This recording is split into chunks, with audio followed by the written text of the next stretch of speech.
They didn't give her a commendation. They didn't even say thank you. What they did was lock the door, pull the blinds, and ask her, very quietly, very carefully, where she had learned to do what she just did. Lenox Regional wasn't the kind of hospital that made the news.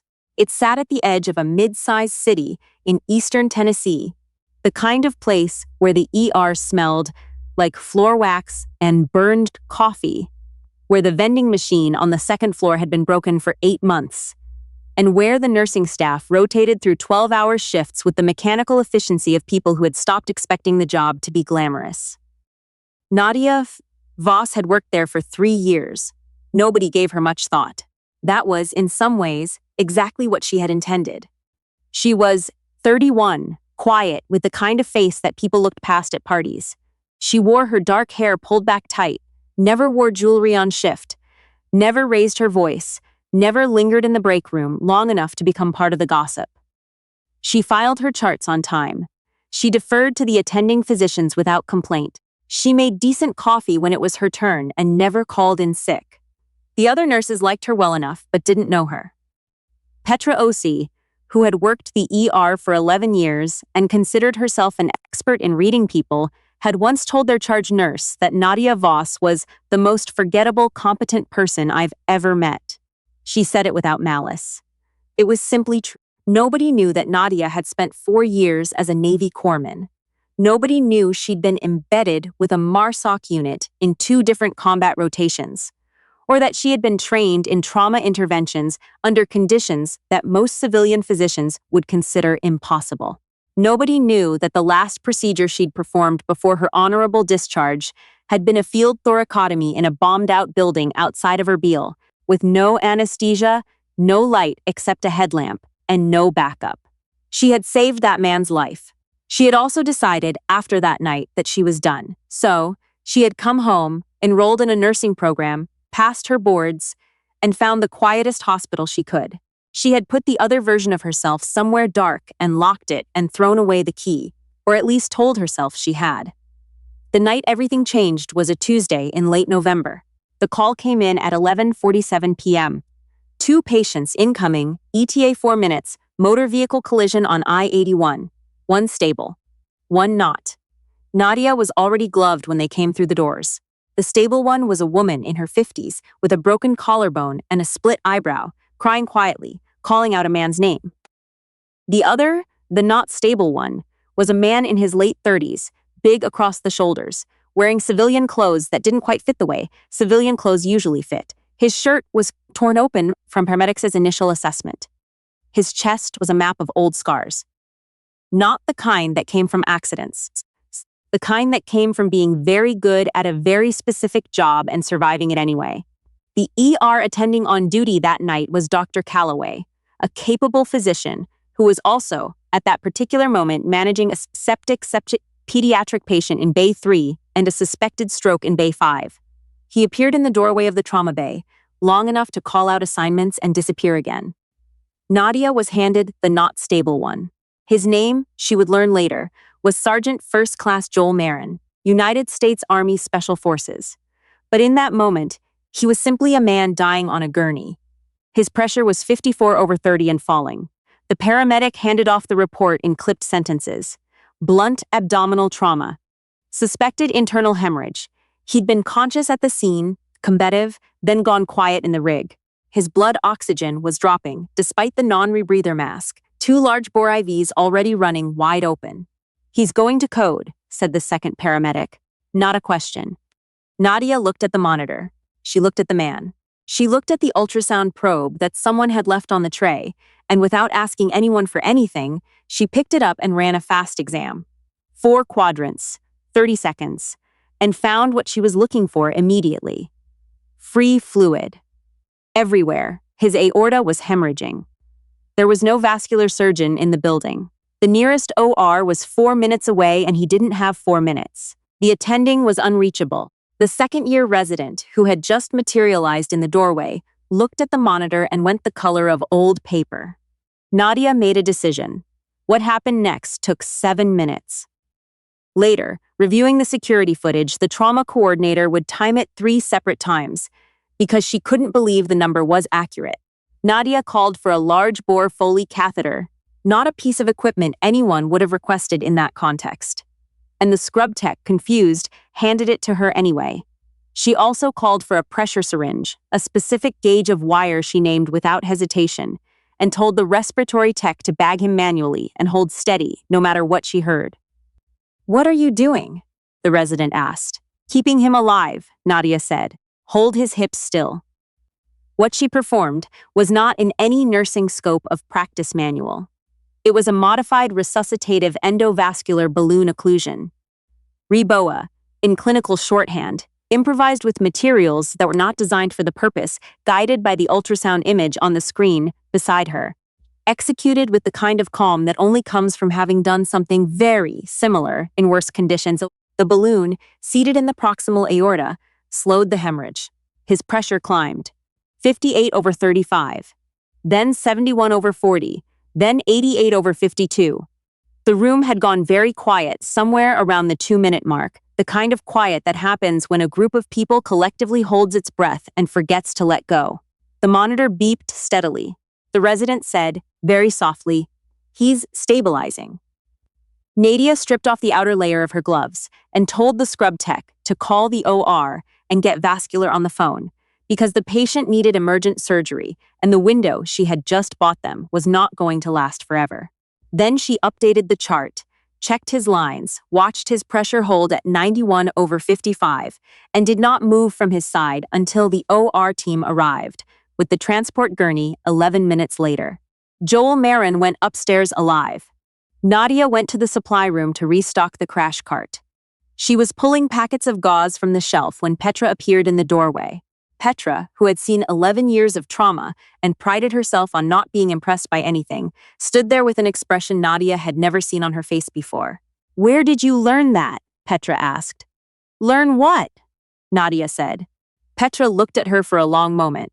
"Right," she said, and left. Nadia finished restocking the cart. She washed her hands. She went back out to the floor and picked up the next chart. She almost made it to the end of her shift. At 5:12 a.m., 2 men were waiting for her at the nursing station. They were wearing the specific category of dark civilian clothing that is not quite a suit, but is not quite casual, the kind of clothes designed to be forgettable in exactly the way that a badge clipped to a belt is not forgettable. One was in his 50s, gray at the temples, with the posture of someone who had been military before he was whatever he was now. The other was younger, watchful, standing slightly to the left and back, a position Nadia recognized from muscle memory as a security stance. The older one showed her his identification. "Federal Bureau of Investigation. Ms. Voss," he said. "I'm Special Agent Hartley. This is Agent Prudhomme. We'd like a few minutes of your time." Nadia looked at the badge. She looked at his face. She recognized the look he was giving her, measuring, calibrating, trying to decide how much she already knew about the reason he was there. "Sure," she said. "There's a family consultation room down the hall." They sat across from her at a small table. Agent Hartley folded his hands. Agent Prudhomme opened a legal pad and uncapped a pen and didn't write anything. "We're aware of the procedure you performed tonight," Hartley said. "I performed several procedures tonight," Nadia said pleasantly. "The one on the patient transported from I-81. I provided stabilizing care to a trauma patient prior to surgical intervention." Hartley tilted his head slightly. "Ms. Voss, what you performed is not a nursing procedure." "The patient was dying," she said. "The attending was occupied. I did what I could with what I had."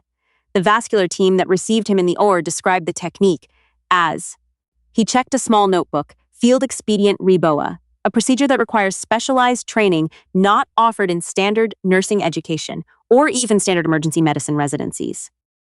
He paused. They also noted that the catheter placement was, in their words, textbook perfect. Nadia said nothing. "Where did you learn to do that?" Hartley asked. There it was. The room was very still. Somewhere down the hall, a monitor beeped. A door opened and closed. The hospital breathed around them, indifferent. Nadia had spent 3 years building a life designed to prevent exactly this conversation. She had filled out her resume with careful omissions. She had chosen a hospital small enough that nobody would look too hard. She had been ordinary, deliberately, every single day. She looked at Agent Hartley. She looked at the legal pad on which Agent Prudhomme had still written nothing. "I want to know," she said slowly, "why the FBI is asking about the medical care of a trauma patient." Hartley held her gaze. "Sergeant First Class Marin is a federal asset," he said.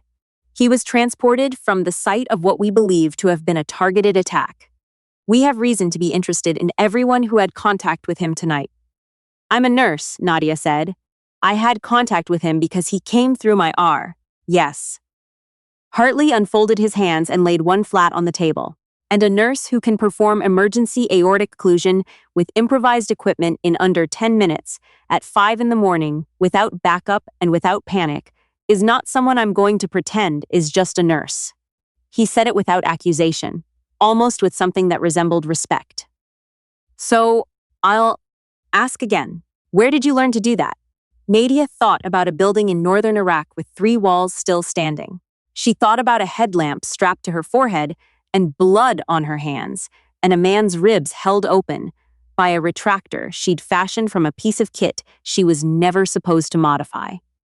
She thought about the way absolute silence can settle over a place when everyone present understands that what is happening is either going to work or it isn't, and there is nothing to do but continue. She thought about how she had walked out of that building into gray morning light and sat down in the dirt and not said a single word for a very long time. "My grandmother was a field nurse in Korea," Nadia said. "She believed in practical education." Agent Hartley looked at her for a long moment. "Mrs. Voss," he said, "we're going to need your personnel file. You're welcome to request it through HR," she said. "Is there anything else?" There was a pause. "Sergeant Marin is going to survive," Hartley said, almost as an aside. "The OR team said the window you created was the only reason they had anything to work with. He'll be in recovery for a few weeks, but he'll walk out of here." Nadia nodded once. "Thank you for telling me," she said. They left the consultation room before she did. She sat alone at the small table for a moment, looking at the place where the legal pad had been. Agent Prudhomme had taken it with him, still blank. Then she stood up. She straightened her badge. She walked back out to the floor. There were 2 more hours left in her shift. What Nadia Voss did not tell Agent Hartley, what she had not told anyone in 3 years, was the full shape of what she had left behind. She had enlisted at 22, young and restless, and looking for something she couldn't have named then. The Navy had seen something in her that she hadn't fully seen in herself, and had sent her to hospital corps school, and then to field medical training, and then to a program whose name she was not going to say in a consultation room at 5 in the morning. She had gone through training that broke people who were significantly larger and louder than she was. She had come out the other side quieter than she'd gone in, and more capable, and carrying the specific kind of knowledge that has no an application and no comfortable place to put down. She had deployed twice. She had worked in environments where the difference between a good outcome and a catastrophic one was measured in seconds, and she had learned to think and move in those seconds without the narration of panic. She had watched colleagues make decisions under conditions that would be difficult to describe to someone who hadn't been there, and she had made those decisions herself. She had come home from her second rotation to a country that had no particular framework for what she was. Civilian medicine had a use for her hands, for her training, for the things she could do in an ER. It had no real use for the rest. So she had stored the rest. Somewhere deep, somewhere quiet, behind 3 years of filing charts on time and making decent coffee and being the most forgettable, competent person Petra Ose had ever met. She had thought that was enough. She had thought wrong. The personnel file, when human resources pulled it the following morning at federal request, contained her discharge papers, her nursing credentials, her continuing education certificates, and a work history that began, as far as anyone could see, with a nursing assistant position at a clinic in Knoxville in 2021. What it did not contain, what no civilian file anywhere contained, was the classified addendum that existed in a DoD database in a building she had never been to, the one that listed her actual training classifications, her operational deployments, and a performance evaluation written by a lieutenant colonel who had used the phrase, "the most tactically competent medical operator I have supervised in 22 years of service." That addendum had been sealed. At her request, she had sealed it because she wanted to be ordinary. She understood, walking back to the nursing station at 5:30 in the morning, that ordinary was probably no longer available to her.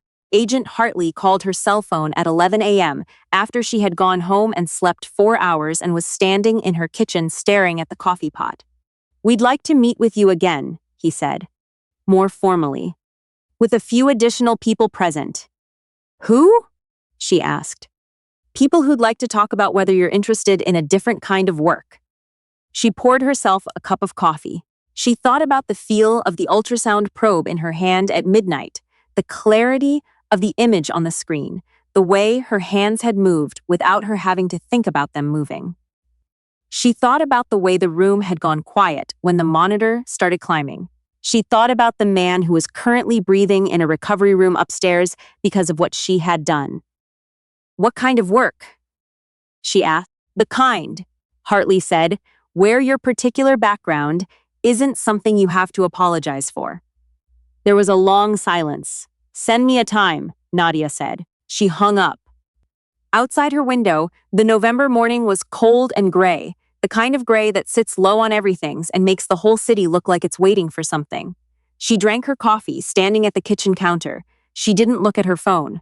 She didn't look at the window. She was thinking about her grandmother, who had in fact been a field nurse, who had in fact believed in practical education, and who had told her once, just once, in the careful way she chose her words, that the hardest part of carrying a particular kind of capability was not the carrying of it. The hardest part was knowing when to put it down and when to pick it back up. Nadia set her mug in the sink. She walked to her closet and looked at the row of scrubs hanging there, blue and teal and gray, the ordinary uniform of an ordinary nurse at an ordinary hospital. Then she reached past them to the back shelf where she kept a locked metal box she had not opened in 3 years. She stood there for a moment. Then she left the box where it was, closed the closet door, and went back to the kitchen to see if there was enough coffee left for a second cup. She had a shift tomorrow. Patients still needed care. Charts still needed filing. The broken vending machine on the second floor was still broken. She would think about Hartley's offer. She would think about it carefully, in her own time, in her own way. But tonight, she was still a nurse. And being a nurse, she had learned a long time ago, was never just a thing you were when nothing else was happening. It was a thing you were in the spaces between every other thing. In the stillness, in the waiting, in the 5 minutes before the ambulance doors opened and everything changed. She poured the rest of the coffee. She sat down at the kitchen table. She didn't open the metal box. Not yet,